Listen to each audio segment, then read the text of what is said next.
Alberta's attempt to separate from the rest of Canada is both legally unfounded and politically misguided.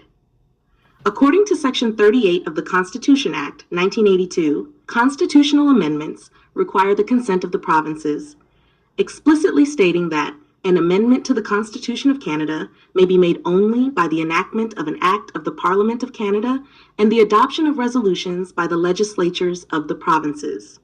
Justice Law's website, Constitution Act, 1982. This establishes that Alberta cannot unilaterally separate without breaching the established legal framework that governs Canadian federalism. Furthermore, treaties signed between Indigenous nations and the Crown are legally binding and remain in effect, regardless of any provincial secession. The Canadian government affirms that treaty rights are constitutionally protected and are a cornerstone of Canada's relationship with Indigenous peoples. Government of Canada Treaty Rights. Alberta's potential separation would directly disrupt the legal infrastructure protecting these treaty rights, leaving Indigenous peoples without a stable legal system to defend their rights. Indigenous nations, many of which span multiple provinces, would likely challenge any attempt to undermine their territorial claims, possibly even escalating legal disputes across the country.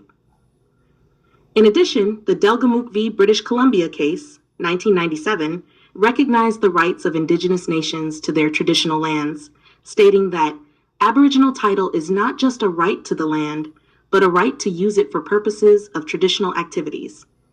Supreme Court of Canada, Delgamuukw v. British Columbia.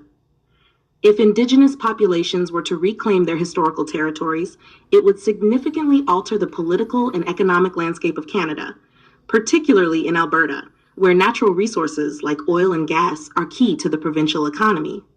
The extraction of natural resources, such as oil, gas, minerals, and forestry, would be a central issue in the event that Indigenous communities reclaimed their traditional territories.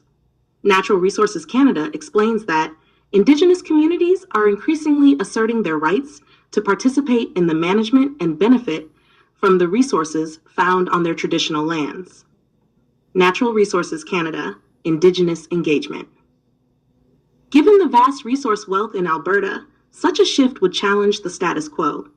Indigenous nations would likely demand more substantial control over resource extraction, including a fairer share of the profits, as well as the ability to establish sustainable environmental practices to protect their lands.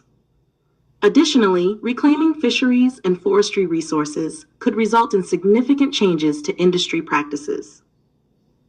As the Assembly of First Nations notes, Indigenous peoples have been recognized as having unique stewardship responsibilities over lands and resources. Assembly of First Nations Treaty Rights. This stewardship model prioritizes sustainability and the protection of ecosystems, which could lead to shifts in how industries such as forestry and fishing operate, with a focus on environmental conservation and long-term management of resources. The Delgamuukw ruling further affirmed that the right to control resources in traditional territories is a central aspect of Aboriginal title. Supreme Court of Canada, Delgamuukw v. British Columbia. Should Indigenous communities assert their control over these resources, it would not only challenge Alberta's existing control over its resource industries, but also force Canada to reconsider how it manages and distributes its wealth from natural resources. A move toward Indigenous governance of resources would necessitate changes to the entire economic framework, especially in sectors reliant on extraction industries. In conclusion, the reclamation of land and resources by Indigenous communities would profoundly reshape Canada's political and economic structures. The legal precedent set by the Supreme Court, the protection of treaty rights, and the assertion of Indigenous governance would require a rethinking of how resources are managed and distributed, as well as the role of provincial and federal governments in maintaining unity and upholding Indigenous sovereignty. References.